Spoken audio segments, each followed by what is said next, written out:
देखते हैं कि ब्रिटिश क्राउन में जैसे 1858 में पूरा कंट्रोल ले लिया और एडमिनिस्ट्रेटिव रोल सौंप दिया ईस्ट इंडिया कंपनी को। ठीक। ब्रिटिश क्राउन के एक्ट्स कब से कब तक रहे? 1858 से, मतलब बनाया तो सबने उन्होंने, लेकिन क्राउन मतलब क्राउन का रूल यहाँ से स्टार्ट हुआ। 1850 डायरेक्टली इन्फ्लुएंस हुआ। ठीक। गवर्नमेंट ऑफ इंडिया एक्ट 1858 में क्या हुआ?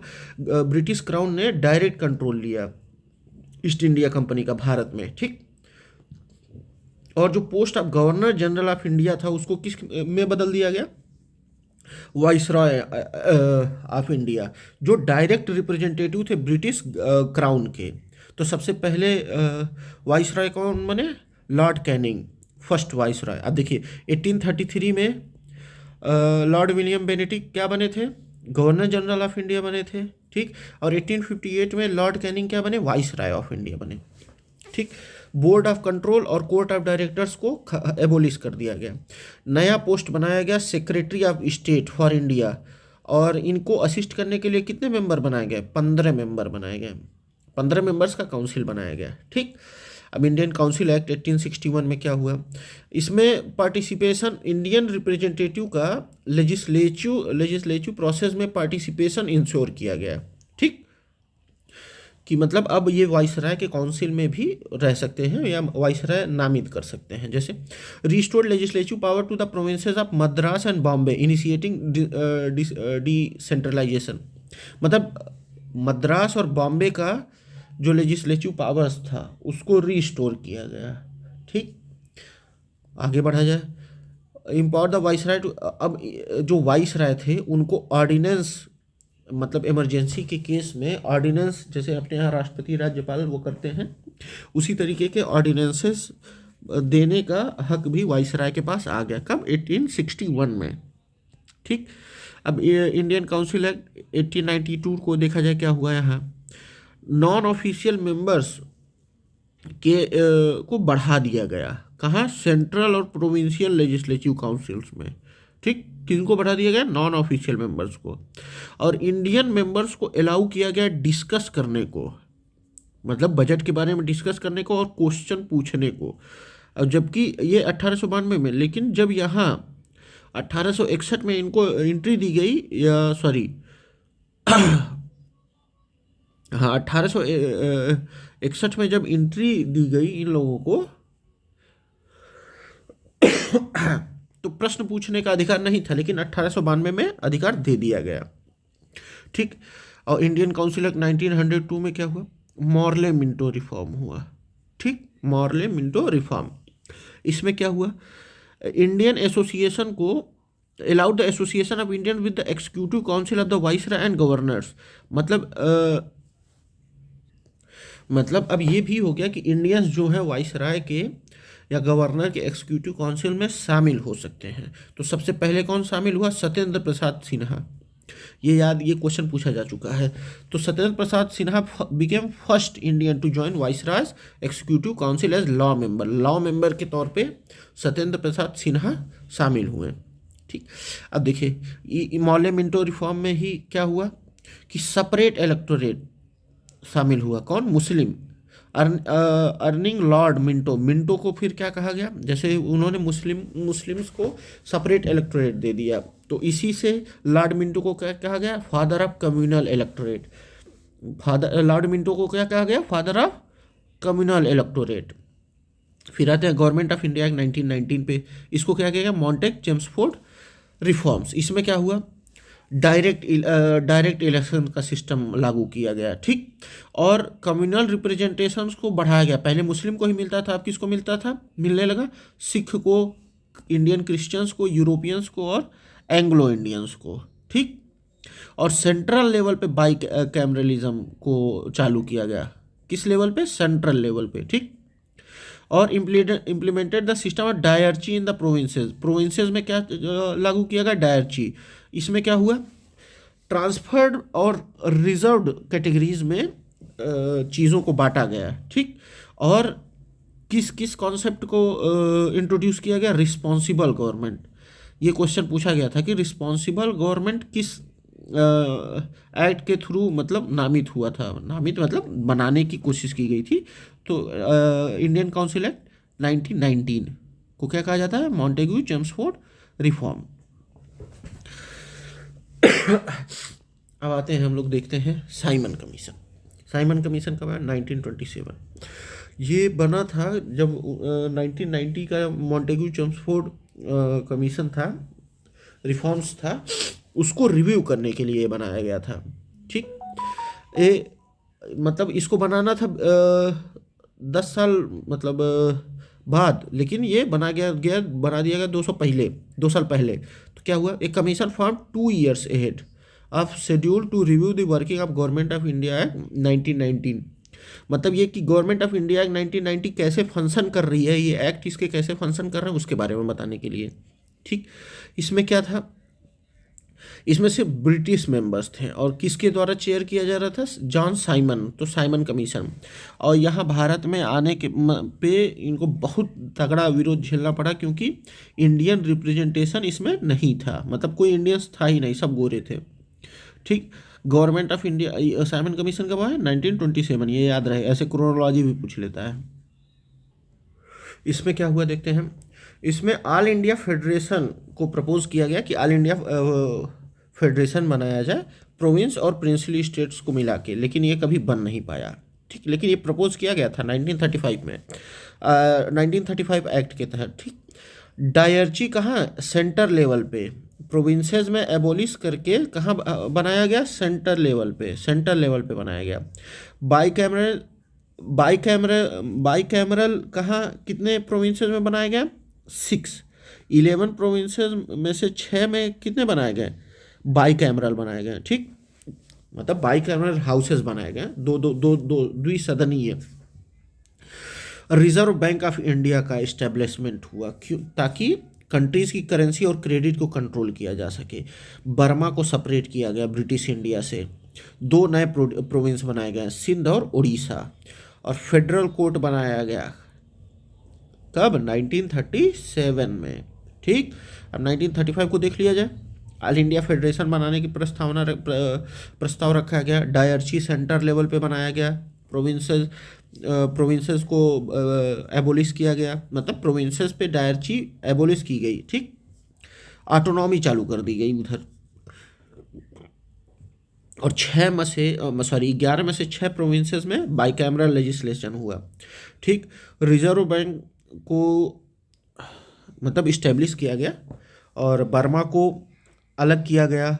2 नए प्रोविंस बने, सिंध और उड़ीसा। और फेडरल कोर्ट को 1937 में इस्टेब्लिश किया गया। ठीक, अब इंडियन इंडिपेंडेंस एक्ट के बारे में देखा जाएगा 1947। क्या, इंडिया को इंडिपेंडेंट डिक्लेयर किया गया और sovereign nation effective from 15 August 1947। क्या क्या एबोलिश किया गया, ऑफिस ऑफ वाइसराय को एबोलिश किया गया। Governor general was appointed for each dominion.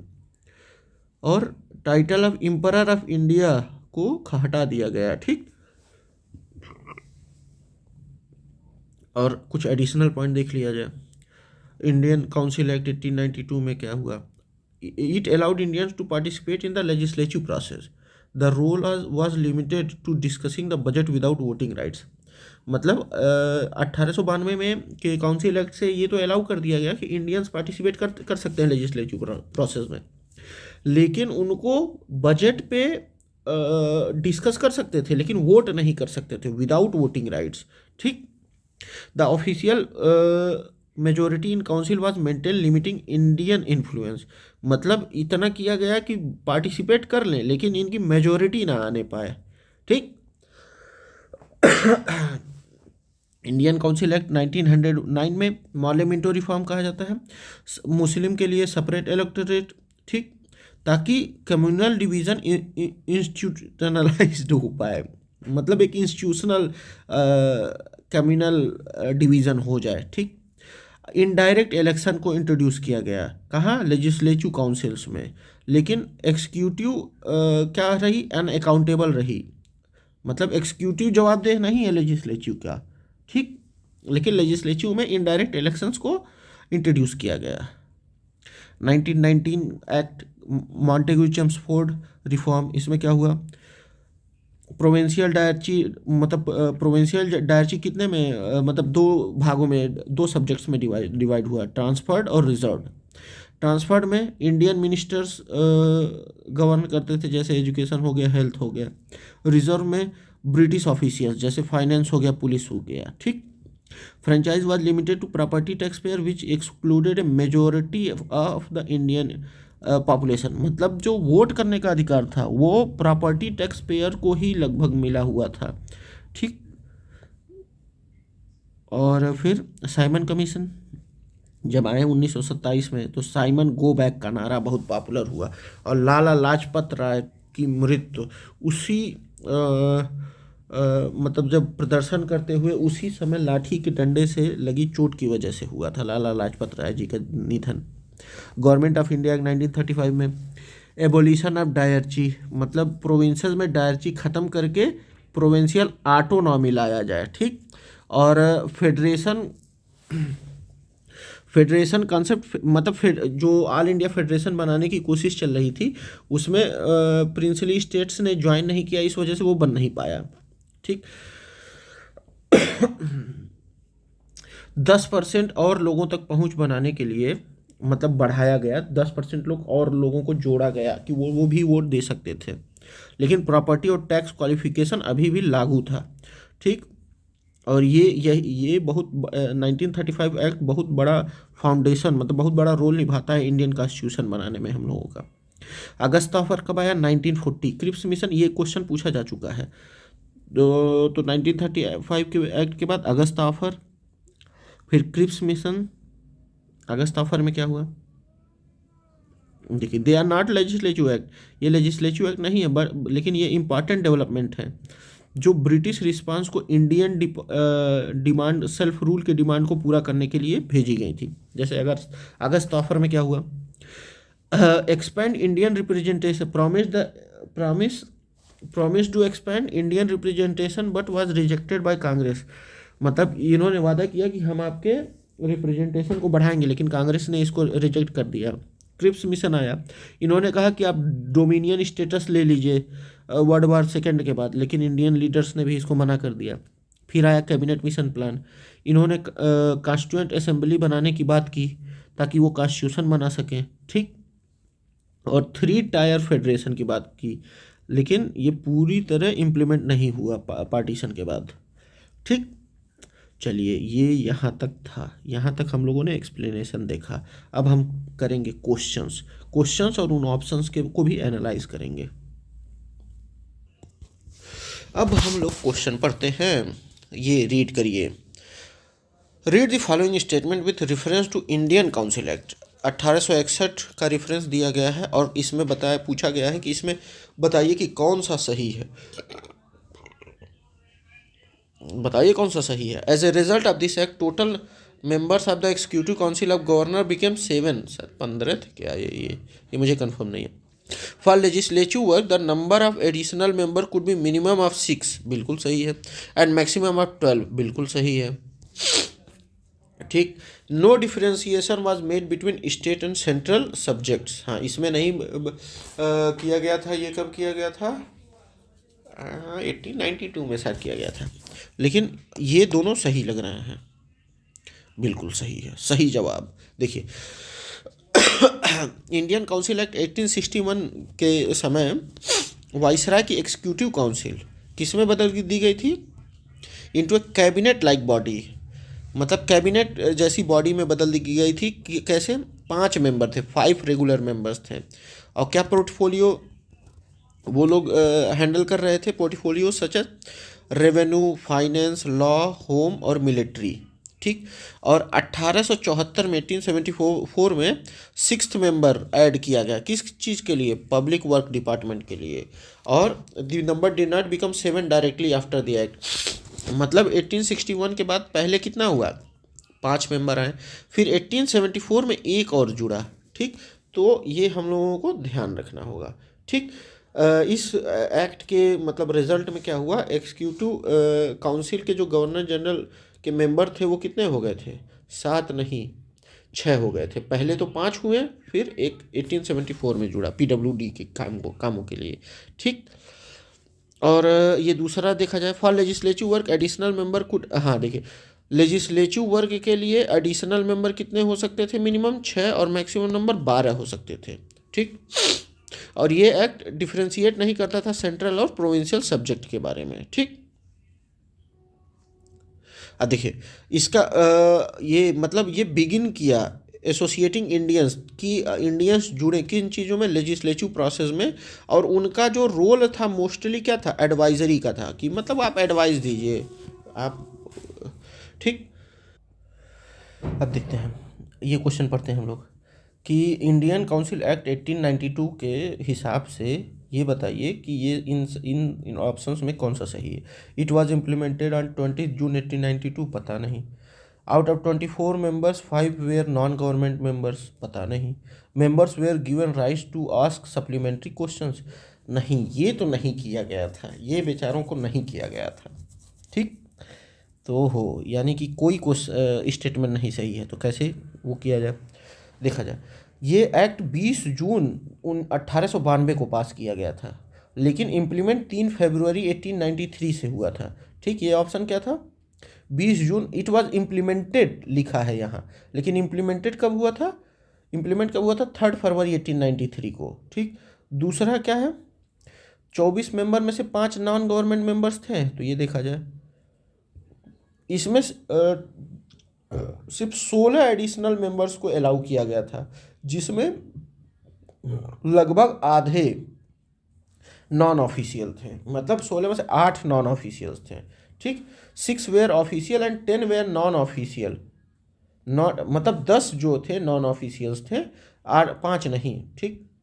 अब ये देखिए, members were given rights to ask supplementary question, नहीं, सिर्फ डिस्कस करने के लिए अलाउ था, discuss the budget, but we are not allowed to ask supplementary questions, ठीक।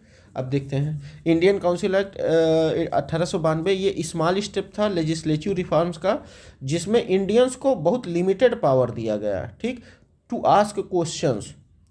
वो भी कब, प्रायर नोटिस पे, मतलब पहले प्रायर नोटिस दिया जाता था, ठीक। और फिर जो है उनको डिबेट में, मतलब या उन क्वेश्चंस का सप्लीमेंट्री क्वेश्चन पूछने का कोई अधिकार नहीं दिया गया था, ठीक। अब आते हैं हम लोग, under which of the following act did the legislative council of India receive power to discuss the budget, budget को डिस्कस करने में कौन सा पावर वो किस एक्ट के थ्रू मिला था, तो अभी हम लोग ऊपर ही पढ़ा गया, इंडियन काउंसिल एक्ट 1892 के समय मिला था, ठीक। लेकिन did not grant them power to vote on it, लेकिन वोट करने का अधिकार नहीं मिला था। मेंबर्स अपने क्वेश्चंस को सबमिट करेंगे 6 दिन पहले प्रायर नोटिस पे कि हमको एक क्वेश्चन पूछना चाह रहे हैं, लेकिन उन क्वेश्चंस का सप्लीमेंट्री क्वेश्चन नहीं अलाउ था, ठीक। ये क्या किया कि मतलब ये एक्सपेंड किया भारतीयों को भी, चलो चलो तुम लोग भी थोड़ा बहुत लिमिटेड और सिंबॉलिक मतलब एडवाइजरी कर सको लेजिस्लेचर में, ठीक। अब आगे क्वेश्चन देखें, विच of the following act provided communal representation in British India, मतलब किसने मुस्लिमों को अलग वो किया, तो हमारा आया मिंटो मॉर्ले रिफॉर्म, और मिंटो को क्या कहा गया, फादर ऑफ कम्युनल इलेक्टोरेट। अब देखते हैं, Indian council act 1909, Minto Morley reform, separate electorate Muslim community के लिए बनाया गया, ये पहला लीगल डिवीजन था इलेक्टोरेट का, ठीक, किस लाइन पे, कम्युनल लाइन पे। लॉर्ड मिंटो को क्या कहा गया, फादर ऑफ कम्युनल इलेक्टोरेट। और ये एक्ट क्या किया, मुस्लिम्स को देयर ऑन उनके खुद के रिप्रेजेंटेटिव्स अलाउ किए, मतलब इलेक्ट करने के लिए।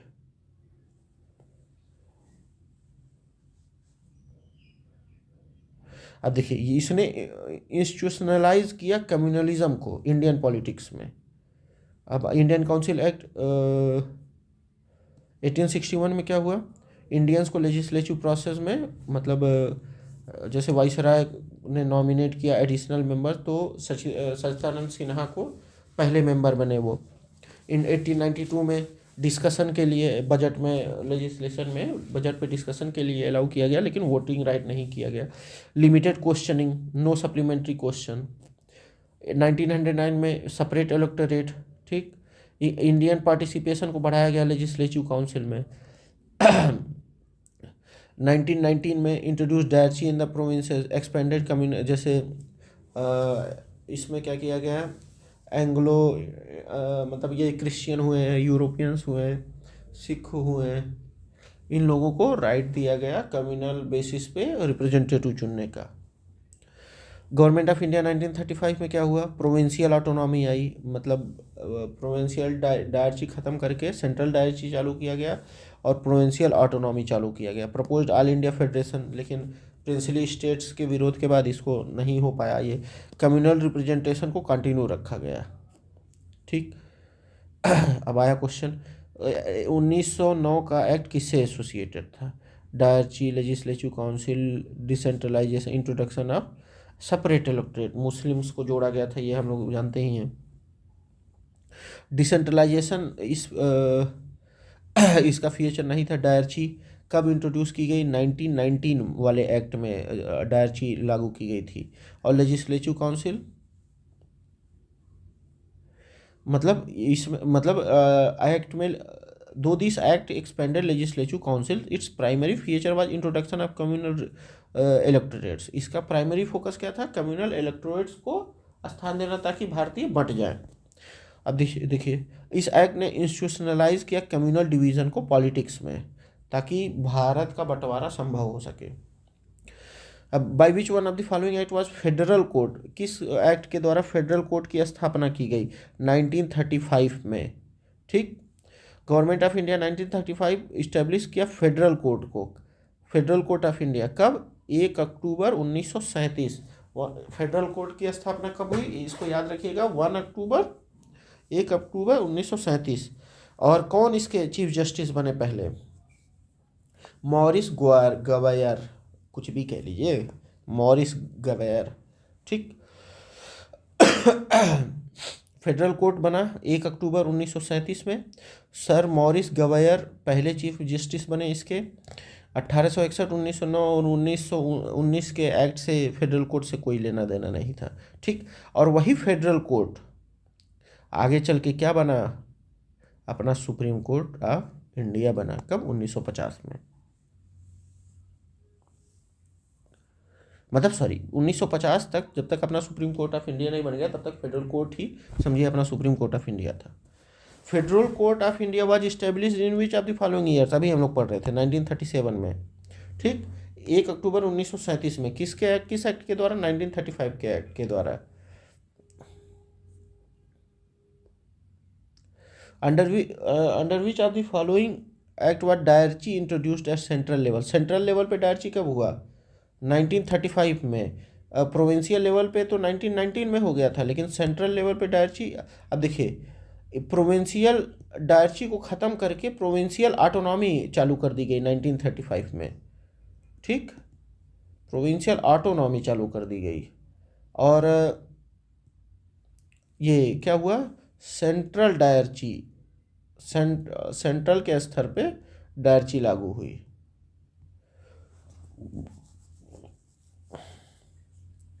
डायरची पहले इंट्रोड्यूस किया गया था 1919 में, लेकिन एक्सटेंड किया गया सेंट्रल लेवल पे 1935 में, ठीक। At central level dyarchy divided subjects, मतलब सेंट्रल लेवल पे डायरची की सब्जेक्ट्स को किस में डिवाइड किया गया? Resort, controlled by British, transferred, administered by Indians. अब इस क्वेश्चन को देखते हैं कि डायरची सिस्टम सेंट्रल लेवल पे कब लागू हुआ? 1935 में। ट्रांसफर्ड और रिजर्व सब्जेक्ट में चीज़ों को डिवाइड किया गया 1935 में, ठीक। प्रोविंशियल लेवल पे 1919 में लागू किया गया था, ठीक। और 1999 और 1892 में मतलब 1909 में क्या लेजिस्लेटिव काउंसिल में मेंबर्स को बढ़ा दिया गया था। 1892 में मतलब ये किया गया था कि चलिए आप लोग क्वेश्चन पूछ लीजिए लेकिन सप्लीमेंट्री क्वेश्चन नहीं पूछ सकते हैं। ठीक। Division of reserve and transferred subject at the central level was ineffective due to British control over crucial area like defence और फाइनेंस। ये भले मतलब डिवाइड कर दिया गया था लेकिन डिफेंस पे फाइनेंस पे किसका राज चल रहा था? ब्रिटिश का राज चल रहा था। ठीक। Which of the following are principal feature, कौन से थे इंडियन 1919 के एक्ट के 1919 एक्ट के स्पेशल फीचर कौन थे, प्रिंसिपल फीचर कौन थे? Introduction of dyarchy at executive government of provinces, introduction of separate electorate for Muslim, ये तो 1909 में हुआ था। Devolution of legislative authority by centre and the provinces, तो देखिए लेजिस्लेटिव अथॉरिटी का डेवोल्यूशन हुआ था by the centre to the provinces. ठीक। 1919 की बात हो रही है ना, तो डायरची लागू हुई थी, मतलब ट्रांसफर्ड और प्रोविंसेस में ट्रांसफर्ड और रिजर्व में बांटा गया था सब्जेक्ट्स को। ठीक। तब देखिए गवर्नमेंट ऑफ इंडिया एक्ट में introduce dyarchy in the provinces, बिल्कुल सही है। सेपरेट इलेक्टोरेट मुस्लिम्स के लिए 1909 में मॉर्ले मिंटो रिफॉर्म में लाया था। The act let the devolution of powers from the centre to the provinces, मतलब डिसेंट्रलाइज किया गया पावर को। ठीक। आगे बढ़ते हैं हम लोग। अब देखिए इंडियन काउंसिल एक्ट में Morley Minto reform separate electorate को लागू किया गया। Government of India act 1919 Montagu Chelmsford reform हुआ, इसमें डायरची कब कहाँ प्रोविंशियल लेवल पे वो किया गया और पावर डिसेंट्रलाइजेशन किया गया पावर का। ठीक। Government of India act 1935 dyarchy central level पे वो किया गया और फेडरल कोर्ट की स्थापना की गई और रिजर्व बैंक ऑफ इंडिया की स्थापना की गई और बर्मा को अलग करने की घोषणा की गई। ठीक। इंडियन इंडिपेंडेंस एक्ट 1987 इंड किया गया कि जाओ ब्रिटेन वाले लोग, भैया लोग, आप लोग अपने घर जाओ। फिर 11वां क्वेश्चन देखते हैं। In the context of Indian history the principle of dyarchy refers to dyarchy, मतलब क्या है भाई, आखिर क्या है ये? ठीक। तो ये क्या है? डिवीजन ऑफ सब्जेक्ट्स है। प्रोविंसेस मतलब प्रोविंसेस या सेंटर किसी भी लेवल पे मतलब दो कैटेगरी में बांटना, किसमें? रिजर्व और ट्रांसफर्ड कैटेगरी में। अब देखिए dyarchy was introduced in the government of India 1935 में, डायरची 1990 में प्रोविंशियल लेवल पे वो किया गया। ठीक। और ये प्रोविंशियल सब्जेक्ट को दो कैटेगरी में बांटता है। जैसे रिजर्व सब्जेक्ट ये कौन हैंडल करता था? गवर्नर और उनके एग्जीक्यूटिव काउंसिल, जैसे पुलिस हो गया, फाइनेंस हो गया, लॉ हो गया, जस्टिस हो गया। और ट्रांसफर्ड सब्जेक्ट कौन हैंडल करता था? इंडियन मिनिस्टर्स, जैसे क्या? एजुकेशन हो गया, एग्रीकल्चर हो गया, हेल्थ हो गया। ठीक। जो मेन था वो रिजर्व में आता था और उसको कौन? ब्रिटिश गवर्नमेंट वो करती थी। लेकिन ट्रांसफर्ड सब्जेक्ट इंडियंस को, जो कम महत्व के थे। ये देखिए ऑप्शन 1 में क्या है? Division of central legislature into 2 houses, ये बाइकैमरलिज्म की बात कर रहा है। ये भी मतलब 1919 में ही शायद हुआ था सेंट्रल लेवल पे। अब ये आगे देख लेंगे हम लोग। अब देखिए दूसरा क्या है? As in confuses dyarchy with the division between central and state government, central और स्टेट गवर्नमेंट में नहीं होता है।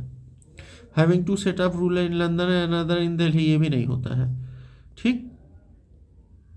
अब देखिए डायरची एक स्टेप था सेल्फ गवर्नेंस का, लेकिन कंट्रोल किसके हाथ में था? ब्रिटिश हैंड में था। ठीक। बस नाम का था, बस फर्जी। In the government of India in 1990 function of provincial government were divided into reserve और ट्रांसफर्ड सब्जेक्ट, बिल्कुल सही। Which of the following were treated reserve subject, कौन सा रिजर्व के रूप में माना जाता था? जस्टिस बिल्कुल माना जाता था, पुलिस माना जाता था। अभी इन दोनों की में बड़ा कन्फ्यूजन है। लोकल सेल्फ गवर्नमेंट, पंचायती राज, ये तो इसका पता नहीं, लेकिन लैंड रेवेन्यू, फाइनेंस में आता है, तो ये किसको में माना जाता था? रिजर्व में माना जाता था। ठीक। तो चूंकि चार ऑप्शंस हैं नहीं चारों के, तो हमको यही मतलब वो लग रहा है, सूटेबल लग रहा है। ठीक। अब इसका एक्सप्लेनेशन देखा जाए। रिजर्व सब्जेक्ट में क्रिटिकल और सेंसिटिव एरिया की जो चीज़ें थी वो किसके कंट्रोल में थी? गवर्नर और एग्जीक्यूटिव काउंसिल के। ठीक। और एडमिनिस्ट्रेशन ऑफ जस्टिस था, लैंड रेवेन्यू और पुलिस, ये किसके हाथ में थे, ये रिजर्व सब्जेक्ट्स थे, ठीक। और लोकल सेल्फ गवर्नमेंट किसके, ट्रांसफर्ड सब्जेक्ट था, किसके, कौन मैनेज करता था, इंडियन मिनिस्टर्स, ठीक। अब देखिए, this division was intended to give Indian experience in self rule governance while retaining British control over vital areas.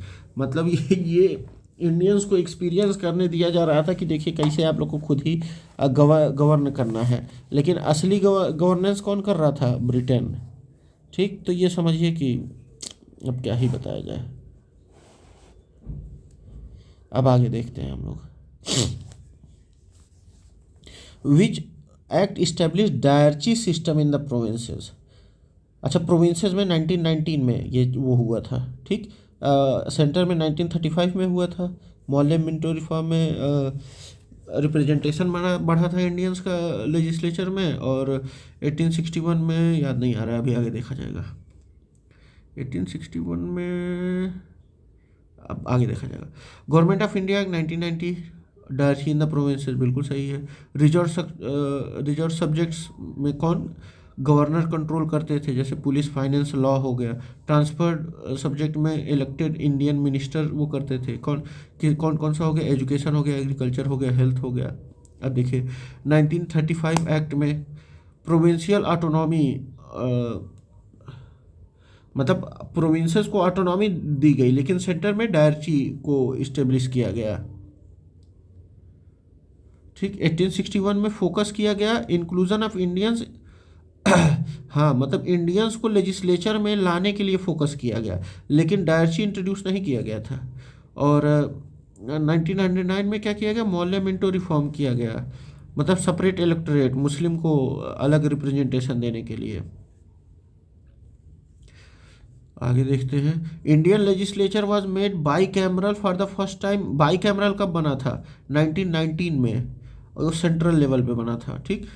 Government of India act 1990 introduce bicameralism eight the central level, ठीक। Upper house को क्या कहा जाता था, council of state, lower house को legislative assembly, ठीक। अब देखिए 1892 एक्ट क्या किया, एक्सपैंड किया लेजिस्लेटिव काउंसिल को, लेकिन बाई कैमरलिज्म को नहीं इंट्रोड्यूस किया गया था इसमें। 1909 में अलाउ किया गया कि वो लेजिस्लेचर का पार्ट रहें, लेकिन यूनिकैमरल स्ट्रक्चर, मतलब ऐसा किया गया कि उनकी संख्या अधिक ना बढ़ जाए, मतलब मेजोरिटी में ना आने पाए। 1935 में क्या हुआ, इसमें बाई कैमरलिज्म को एक्सटेंड किया, मतलब बढ़ावा दिया गया। जैसे 11 में से मतलब 6 प्रोविंसेस में बाई कैमरलिज्म लागू हो चुका था उस टाइम तक, 1935 में, ठीक।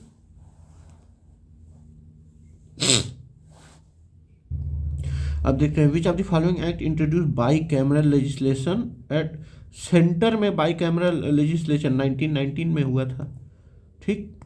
प्रोविंसेस में डायरची आई थी और सेंटर में बाई कैमरल लेजिस्लेशन आया था, ठीक।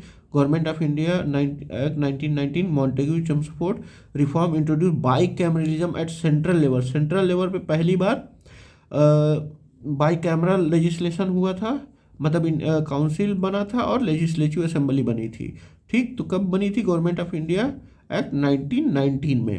अब देखिए अपर हाउस में कितने लोग थे, काउंसिल ऑफ स्टेट था, अपर हाउस में 60 मेंबर थे, जिसमें 20 जो होते थे नॉमिनेट होते थे, ठीक। और लोअर हाउस में पहले तो 140 मेंबर थे, लेकिन आगे चल के एक्सपैंड हुए, ठीक। अब 1961 ये तो इररिलेवेंट है, 1915 और 1917 भी कोई इंट्रोड्यूस नहीं हुआ था, ठीक। अब आते हैं, consider the following statement. Montagu Chelmsford reforms of 1990 recommended granting voting right to all women above the age of 21। नहीं, जो टैक्स देता था उन्हीं को वो किया जाता था सिर्फ। The government of India act 1935 gave women reserve seats in the legislation, बिल्कुल सही है, ठीक। देखिए Montagu Chelmsford reform 1990 did not grant universal voting का, वो नहीं दिया गया था वुमेन्स को।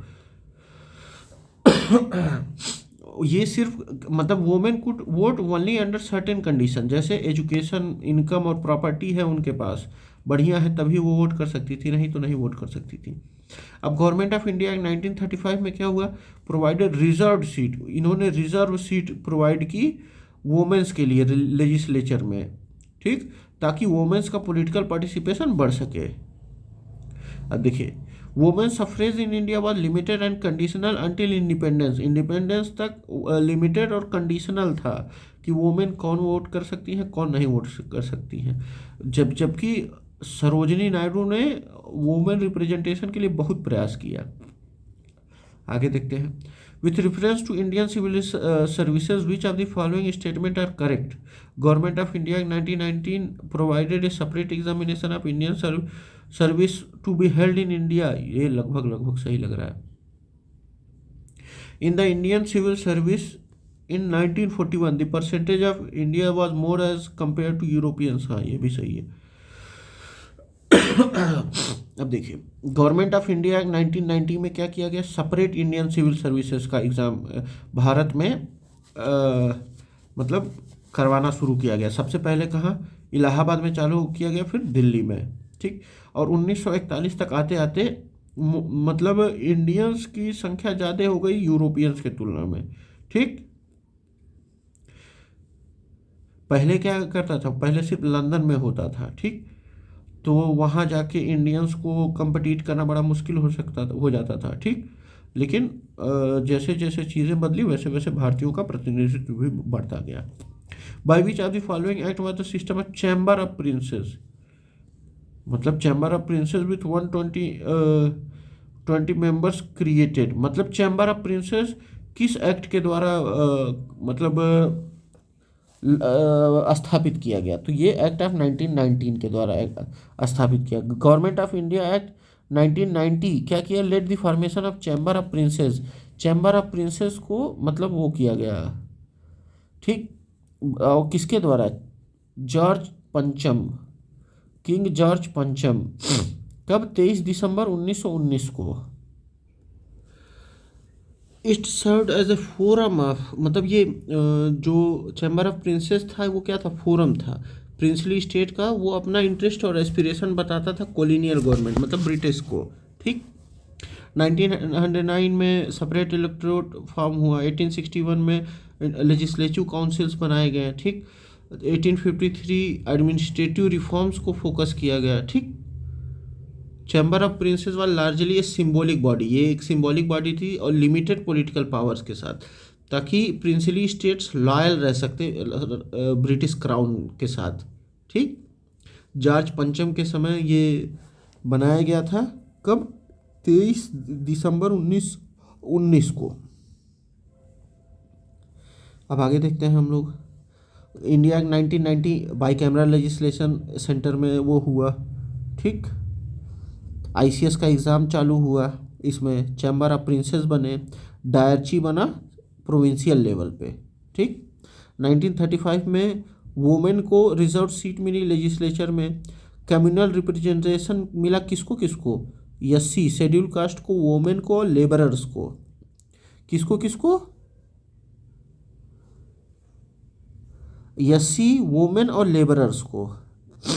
मोंटेग्यू चेम्सफोर्ड रिपोर्ट में देखा जाए, ये did not grant universal suffrage to women but allowed limited voting under stringent condition, जैसे एजुकेशन हो या पढ़ी लिखी हो, ये सब चीज़ों का, ठीक। आगे देखा जाए,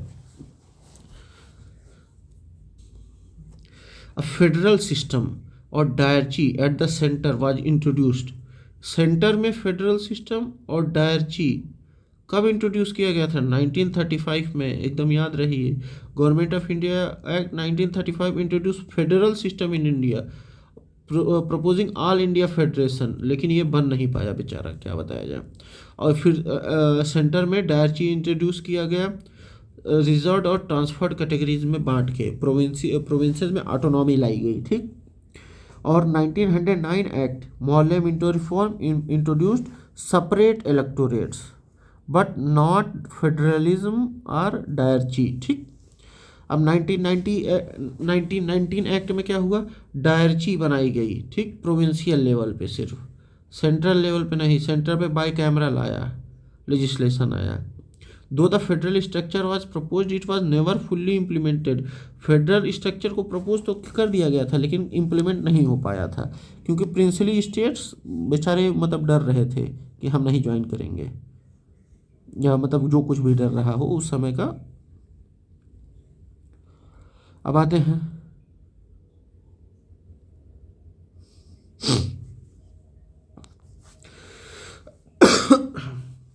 provision for the establishment of all India federation was introduce इन 1935 में, ये हम लोग पढ़ लिए हैं। ठीक, अगस्त ऑफ 1945 में आया क्या, डोमिनियन स्टेटस के, कि हम आपको डोमिनियन स्टेटस देंगे, लेकिन फेडरेशन के लिए प्रपोजल नहीं लाया था। और 1919 में क्या, did not contain provision for federation. ठीक, कैबिनेट मिशन प्लान 1946, ये क्या किया था, कॉन्स्टिट्यूएंट असेंबली बनाया था, फेडरेशन बनाने के लिए नहीं आया था। ठीक, फेडरल पॉलिटी इन इंडिया कब, 1935 में। ठीक, ये तो हम लोग पढ़ ही लिए हैं। अब ये in the federation establish by the government of India in 1935 residuary power, मतलब रिसीजुअरी पावर किसको दिया गया था, गवर्नर जनरल को दिया गया था, ताकि निर्णायक निर्णय ले सके ये लोग। ठीक, powers not expressly mentioned in the constitution, जो कॉन्स्टिट्यूशन में मेंशन नहीं है उन पावर्स को किसको दिया गया था, गवर्नर जनरल को, रेसिजुअरी पावर। जैसे अभी हम लोग के भारत में रेसिजुअरी पावर किनके पास है, सेंटर के पास है। ठीक है, उसी समय ये पावर किसके पास था, गवर्नर जनरल के पास था। ठीक, provincial and federal legislature had no authority over residuary matters. ठीक, government provincial governors are limited powers, लेकिन गवर्नर जनरल के पास थे पावर्स। अब देखिए ये क्या दिखा रहा है कि ब्रिटिश इंटेंट, मतलब ब्रिटिश लोग ये चाहते थे कि ये अल्टीमेट कंट्रोल बरकरार रखें, ऑटोनॉमी अपना बरकरार रखें। ठीक, फेडरल सिस्टम क्या प्रपोज किया था गवर्नमेंट ऑफ इंडिया के दौरान, federation of India. Government of India act 19 propose creation of federation of India, British India provinces और प्रिंसली स्टेट्स को मिला के फेडरेशन ऑफ इंडिया बनाने के लिए। ठीक, ऑल इंडिया, मतलब ऑल इंडिया फेडरेशन को हम लोग इस्तेमाल करते हैं, लेकिन federation of India correct term है। ठीक, यूनाइटेड इंडिया और इंडिया कन्फेडरेशन ये कभी नहीं वो किया गया, प्रपोज किया गया। Why is the government of India in 1935 important, ये मेन सोर्स है कॉन्स्टिट्यूशन ऑफ इंडिया का, इस वजह से इतना इम्पॉर्टेंट है। ठीक, देखिए which of the following act led to the separation of Burma from India, 1935 में ऊपर हम लोग पढ़ा गया था कि बर्मा को अलग किया गया, और ये 1937 में अलग किया गया, लेकिन एक्ट कब बना था, मतलब कब प्रपोज किया गया था, 1935 में ही। अब आते हैं हम लोग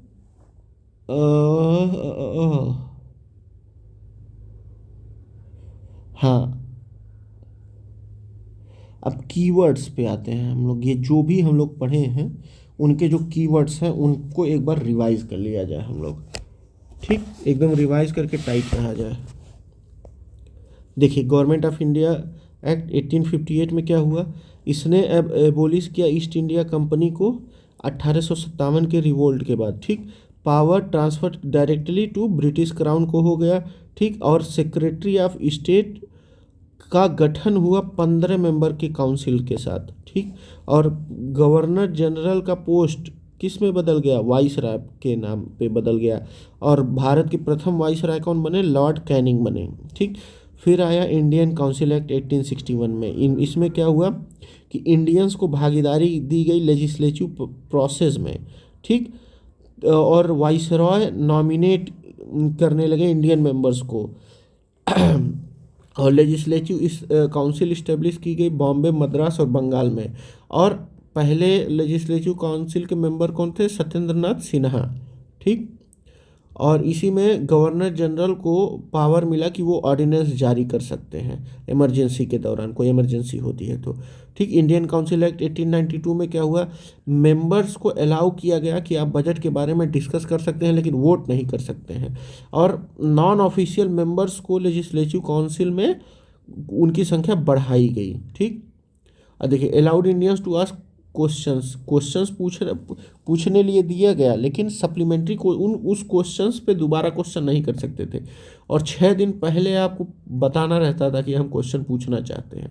ठीक, इंडियन काउंसिल एक्ट 1909 में क्या हुआ, सेपरेट इलेक्टोरेट मुस्लिम्स के लिए आया, लेजिस्लेटिव काउंसिल को एक्सपेंड किया गया। ठीक, लेकिन इतना ही एक्सपेंड किया गया कि ऑफिशियल मेजोरिटी जो है वो ब्रिटेन की ही बनी रहे। इंडियंस को एग्जीक्यूटिव काउंसिल में, मतलब वाइसराय के एग्जीक्यूटिव काउंसिल में शामिल कर लिया गया। और गवर्नमेंट ऑफ इंडिया एक्ट 1919 में क्या हुआ, मॉन्टेग्यू चेम्सफोर्ड, इनको रिफॉर्म कहा जाता है। इसमें क्या हुआ, डायरची प्रोविंशियल लेवल पे हुआ। कहाँ हुआ, प्रोविंशियल लेवल पे डायरची आई, और reserve control by British and transferred handle by Indian ministers में बांटा गया। ठीक, bicameral legislature at central level पे हुआ। फिर इस 1919 एक्ट के वर्किंग को रिव्यू करने के लिए साइमन कमीशन आया 1927 में। चूँकि उसमें कोई इंडियन मेंबर्स नहीं थे तो पूरे देश में प्रदर्शन हुए, धरना चले कि साइमन गो बैक। वहीं हमारे लाला लाजपत राय जी का लाठी लगने से मृत्यु हुई एक प्रदर्शन के दौरान। गवर्नमेंट ऑफ इंडिया 1935 ने क्या किया, प्रपोज किया ऑल इंडिया फेडरेशन। ठीक, लेकिन कभी इम्प्लीमेंट नहीं हो पाया। डायरची सेंट्रल लेवल पे और प्रोविंशियल ऑटोनॉमी ये किया। फेडरल कोर्ट ऑफ इंडिया बनाया, बर्मा को सेपरेट किया। ठीक, from India 1937। Provide reserve seats for women in legislature, मतलब रिजर्व सीट्स बनाई गई वोमेंस के लिए लेजिस्लेचर में, मतलब दिया गया। और SC ST को भी इसमें, SC को, लेबरर्स को भी शामिल किया गया।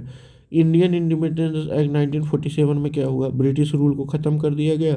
भारत का पार्टीशन हुआ पाकिस्तान और भारत में, और वाइसराय के ऑफिस को एबोलिश किया गया। पोजीशन ऑफ गवर्नर, मतलब दोनों जगहों को गवर्नर जनरल को प्रदान किया गया। अगस्त ऑफ 1945 में आया। इन्होंने क्या किया कि बताया कि एग्जीक्यूटिव काउंसिल को हम लोग एक्सपेंड करेंगे, और मतलब इंडियन कॉन्स्टिट्यूशन बनाने में हम आपकी मदद करेंगे वर्ल्ड वार द्वितीय के बाद। लेकिन इंडियन नेशनल कांग्रेस ने कहा नहीं नहीं, हम नहीं मानेंगे। क्रिप्स मिशन आया 1942 में। इसने प्रपोज किया डोमिनियन स्टेटस, ठीक, वर्ल्ड वार 2 के दौरान। ठीक, लेकिन रिजेक्ट कर दिया गया कांग्रेस के द्वारा, क्योंकि इसके टर्म्स बहुत अजीब थे। इसमें भी बोले कि सब कि हम नहीं मानेंगे। और फिर कॉन्स्टिट्यूएंट असेंबली को ड्राफ्ट किया गया इंडियन कॉन्स्टिट्यूशन के लिए, और फेडरेशन ऑफ इंडिया को सजेस्ट किया गया कि 3 टायर गवर्नमेंट हो। ठीक, लेकिन ये इम्प्लीमेंट नहीं हो पाया। अब कॉन्सेप्ट्स देख लेते हैं, किन कॉन्सेप्ट्स के बारे में हम लोग पढ़ा गया था। डायरची, ये इंट्रोड्यूस किया गया 1919 में प्रोविंशियल लेवल पे, और 1935 में सेंट्रल लेवल पे। ठीक, लेवल पे इसमें सब्जेक्ट्स को डिवाइड किया गया। जैसे रिजर्व्ड सब्जेक्ट्स को ब्रिटिश, मतलब गवर्नर जनरल इसको अंतिम फैसला लेते थे या जनरल लेते थे। ठीक, इसमें पुलिस थी, फाइनेंस था, मतलब इन सब चीज़, जस्टिस था। और ट्रांसपोर्ट सब्जेक्ट्स में ये जो इंडियन मिनिस्टर्स थे चुन के आते थे या काउंसिल्स में रहते थे, वो लोग इसको देखभाल करते थे, जैसे एजुकेशन हो गया, हेल्थ हो गया। अब बाई कैमरल लेजिस्लेशन कब से चालू हुआ, 1990 से सेंट्रल लेवल पे। ठीक, इसमें क्या हुआ, council of state upper house और central legislative assembly lower house में, दोनों हाउस बांटे गए। सेपरेट इलेक्टोरेट कब से, 1909 में मुस्लिम्स के लिए। 1919 में सिख, इंडियन क्रिश्चियन, यूरोपियन और एंग्लो इंडियंस के लिए ये हुआ। ठीक, ये क्वेश्चन पूछा जा चुका है, तो हमको क्या देखना है, सिख के लिए, इंडियन क्रिश्चियंस के लिए, यूरोपियंस के लिए और एंग्लो इंडियंस के लिए। कम्युनल रिप्रेजेंटेशन में क्या हुआ, based on religious and social groups. ठीक, formally in 1900 and expanded in 1935 act. 1935 में किनको दिया गया, शेड्यूल कास्ट, वुमेन और लेबरर्स को। ठीक, 1919 में किसको किसको दिया गया, सिख, इंडियन क्रिश्चियंस, यूरोपियंस और एंग्लो इंडियंस को। ठीक, प्रोविंशियल ऑटोनॉमी 1935 एक्ट में provinces were no longer under control of governor general, provinces को गवर्नर जनरल के मतलब समझ रहे हैं ना, गवर्नर जनरल के कंट्रोल से बाहर निकाला गया प्रोविंसेस को। Governors were bound to act on the advice of ministers in transferred subjects, मतलब और गवर्नर जनरल अब क्या कर रहे थे कि मिनिस्टर्स के एडवाइस पे ही उनको काम करना था, जो ट्रांसफर्ड सब्जेक्ट्स थे, मतलब जिनमें इंडियन मिनिस्टर्स को पावर की थी कि वो सजेशन दे सकें या उस पर एक्ट कर सकें।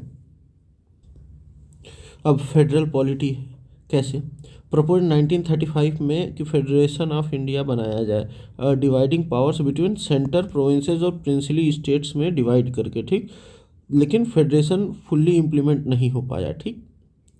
रिजर्व और transferred subject a system under dyarchy में, जैसे रिजर्व में कौन, law, police, finance control by British officials यानी कि governor general, transferred agriculture, education, health Indian ministers, residuary power किसके पास, गवर्नर जनरल के पास, ठीक। Powers not specifically mentioned in the act, जो एक्ट में मेंशन नहीं थे वो किसके अंडर आते थे, गवर्नर जनरल के अंडर आते थे। इंस्टीट्यूशंस और बॉडी देख लिया जाए, council of state, upper house कब एक्ट इंट्रोड्यूस हुआ, 1919 एक्ट में। Upper chamber of the legislature, central legislation, lower house, ये भी 1990 एक्ट में, ठीक। इसमें इलेक्टेड और नॉमिनेटेड मेंबर्स आते थे, ठीक, और अपर चैम्बर में सिर्फ nominated. Federal court of India 1937 में, ये कब 1935 एक्ट से बना। मॉरिस गवेयर पहले चीफ जस्टिस थे। ये it was the prosecutor of supreme court of India, ठीक, मतलब सुप्रीम कोर्ट ऑफ इंडिया आगे चल के यही बना। रिजर्व बैंक ऑफ इंडिया 1935 में, गवर्नमेंट ऑफ इंडिया एक्ट 1935 में बना। मैनेज्ड इंडिया करेंसी और credit system, Indian civil services 1919 act में भारत में होना शुरू हुआ, ठीक, सेपरेट एग्जाम के रूप में, पहले इलाहाबाद में हुआ फिर दिल्ली में हुआ। चैम्बर ऑफ प्रिंसेस 1919 एक्ट में के थ्रू बना, और ये फोरम था प्रिंसली स्टेट का, ताकि अपने आप को जॉर्ज पंचम मतलब ब्रिटिश गवर्नमेंट के साथ तालमेल बिठा सके। लॉर्ड कैनिंग थे पहले वाइसराय, मतलब अब पर्सनैलिटीज़ कौन थे, पहले वाइसराय कौन थे इंडिया के, लॉर्ड कैनिंग। लॉर्ड मिंटो कौन थे, सेपरेट इलेक्टोरेट फॉर मुस्लिम को इन्होंने वो किया, और फादर ऑफ कम्युनल इलेक्टोरेट इनको कहा जाता था। मिंटो कौन थे, वाइसराय थे उस समय, ठीक, मिंटो वाइसराय थे, और मॉर्ले कौन थे उस समय, सेक्रेटरी थे, ठीक, मॉर्ले सेक्रेटरी थे, सेक्रेटरी ऑफ स्टेट थे, ठीक।